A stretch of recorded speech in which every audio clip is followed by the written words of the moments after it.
다음 주 주요 이슈 정경준 기자와 함께 이제 자세하게 살펴보겠습니다. 정 기자 어서 오세요. 안녕하십니까. 예. 네, 금요일인 만큼 또 다음 주 증시 상황 많이 또 궁금해하실 것 같은데요. 코스피 오늘도 지금 짧게 살펴봤지만 한 주 동안 정말 역사를 쓴 한 주가 아니었나 싶은데요. 많이 오른 만큼 또 과열 우려도 공존하고 있는 상황인데 이런 상승 추세가 계속될지 좀 어떻게 전망이 나오고 있습니까? 예, 일단 그 시장의 과열 부담은 있지만요. 이 추세 상승은 상승 추세는 여전히 유효하다. 시장에서는 이렇게 좀 보고 있는 그런 상황입니다. 네.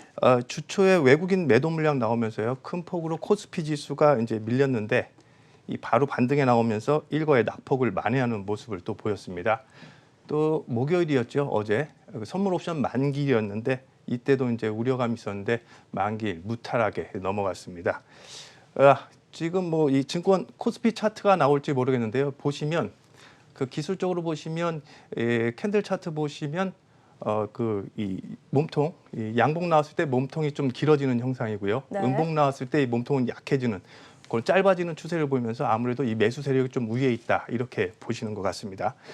근데 전반적으로 시장이 최근 이렇게 강하게 상승할 수 있었던 이 기저에는 이 백신 조기 상용화에 따른 글로벌 경기 회복 기대감 이런 것들이 깔려 있고요. 또 지금 이제 그 미국 의회가 논의 중인 이 추가 재정 부양책 등 이런 것들에 대한 이제 기대감이 큰 상황이다 이렇게 볼 수 있는데요. 이런 기대감이 과연 언제까지 지속될 거냐 하는 부분들에서는 의문이 남아 있는 상황입니다. 네. 또 특히 이번 주 보시면요. 외국인들이 2조 원 넘게 순매도를 했어요. 네. 근데 그 외국인이 판 물량들을 동학개미들이 받아내는 그런 양상을 보였는데 이런 패턴, 이런 구조가 언제까지 지속될 수 있을지 이런 것도 보여야 될 대목인 것 같습니다. 그다음에 또 하나 더 말씀을 드린다면요. 이 증시가 지금 이 비이성적으로 오버슈팅한 구간, 과열 국면이라고 본다면 미세한 악재, 조그마한 악재도 증시가 크게 흔들릴 수 있다. 이런 점은 경계 대목이 되겠습니다. 예. 네, 이렇게 수급 측면에서 불안감이 잔존하고 있긴 하지만 상승 추세에는 여전히 유효하다라고 짚어주셨습니다. 자, 그렇다면 말씀해주신 글로벌 이슈들도 더 자세하게 짚어볼 텐데요. 이제 다음 주입니다. 우리 시간으로는 17일 새벽에 FOMC 회의 결과가 전해질 예정인데요. 이번 회의 주요 관심사를 꼽아보자면 연준에서 이제 추가적인 완화 기조가 나올 것이냐, 또 그리고 재정 부양책 타결에 대한 입장은 어떻게 되는가 이렇게 좀 함축을 해볼 수가 있을 것 같은데요. 이 부분에서는 지금 어떻게 전망이 나오고 있습니까? 예, 맞습니다. 최근 시장 기류 이 두 가지 측면에서 좀 보실 수 있을 것 같은데요. 첫 번째, 이 국내 증시 비롯해가지고 글로벌 증시 전반적으로 보시면요. 코로나19 확산세가 심각한 수준에 이르고 있는데도 주식시장은 하늘 높은 줄 모르고 치솟고 있습니다. 이 어찌된 연유인지 한번 좀 정리해 보실 필요가 있겠는데요.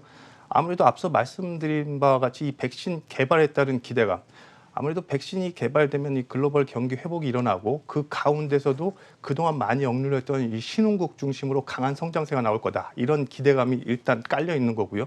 그 다음으로는 이 코로나 확산세가 심각하면 심각해질수록 미 연준을 포함해서 이 각국 중앙들이 더 돈을 풀 거다. 그러니까 걱정하지 않아도 된다. 네. 이런 기대감이 지금 시장에 전반적으로 팽배해 있는 그런 상황입니다.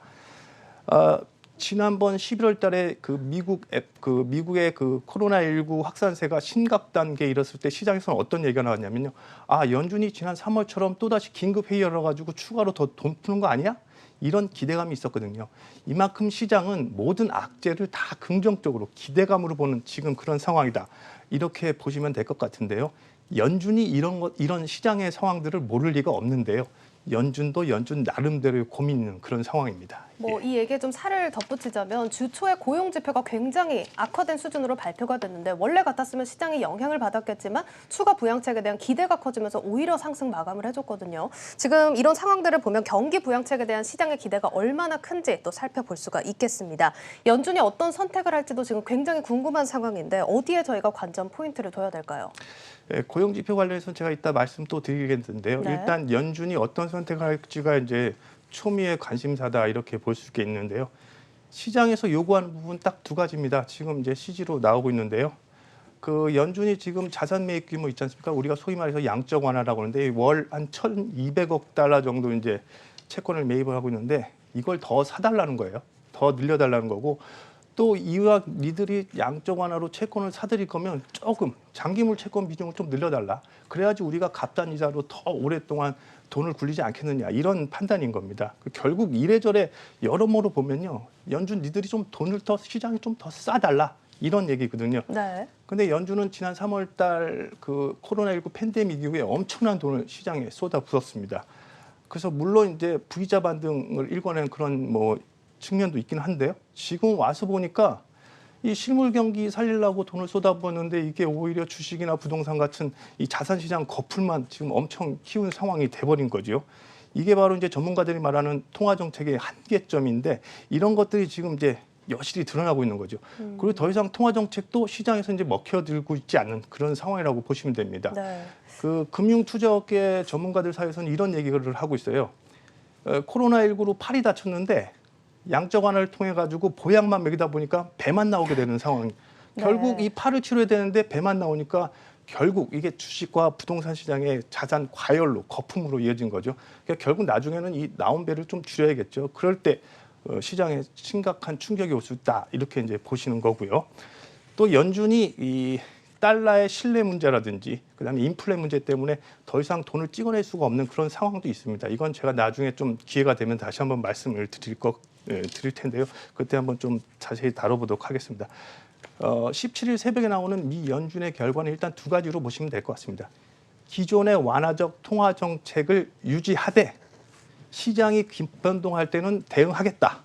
이런 설에서 하던 그 제롬 파월의 립 서비스 정도로 끝나지 않을까 이렇게 보여집니다. 하지만 최근 경기 상황이 심각치 않다는 점, 이런 측면에서 연준이 현재의 경기 상황을 어떻게 받아들일지, 그다음에 또 연준이 향후에 기존의 정책을 변화할 수 있는 이 포워드 가이던스라고 그러는요. 그런 것들을 어떻게 내놓을지 뻔합니다. 고용률이라든지 실업률, 그다음에 또 이제 물가 목표. 당초에 목표했던 수준에서 벗어나면 우리가 대응하겠다. 이런 정도의 포워드 가이던스가 나오지 않을까 이렇게 기대가 됩니다. 네, 또 이제 연준이 고용에 또 가장 초점을 두고 있는 만큼 경제 지표들 이야기도 또 자세하게 다뤄볼 텐데요. 이제 다음 주에는 소매 판매 그리고 제조업 지표가 발표됩니다. 이 부분은 또 어떻게 예상이 되고 있나요? 예, 뭐 앞서 이제 고용 지표 부분 말씀드려야겠는데요. 미국 11월 고용 지표가 주 초에 나왔습니다. 쇼크 수준이었죠. 뭐 11월 달부터 미국의 그 코로나 확산세가 심각하게 이루어지면서 이제 고용이 악화 일로로 이제 치달은 그런 상황이 된 건데요. 이 미국의 고용 지표 왜 중요하냐면요. 미국은 이 노동 유연성이 아주 유연한 나라예요. 그래서 이 고용을 해고를 자유롭게 할 수 있는 그런 나라다 보니까 아무래도 고용이 급감하면 소득이 주고 소득이 줄면 소비가 주는 그런 형태로 이어지는데 미국 GDP의 70%가 소비를 차지합니다. 그래서 이 소비가 준다는 거는 향후 경기 전망에 대한 두나 우려가 시장에 더 커질 수밖에 없고요. 그런 측면에서 보신다면 이번 주에 발표될, 아니 다음 주죠. 다음 주에 발표된 그 미국 소비 동향을 판가름하는 소매 판매 지표, 이 주의해서 조심해서 보셔야 될 것 같습니다. 시장에서는 마이너스 0.2%의 하락을 예상하고 있는데요. 그런 측면에서 접근해 보시면 나을 것 같습니다. 예. 네, 알겠습니다. 여기까지 들어보도록 하겠고요. 매주 금요일 증시 전망대 정경준 기자와 함께했습니다. 감사합니다.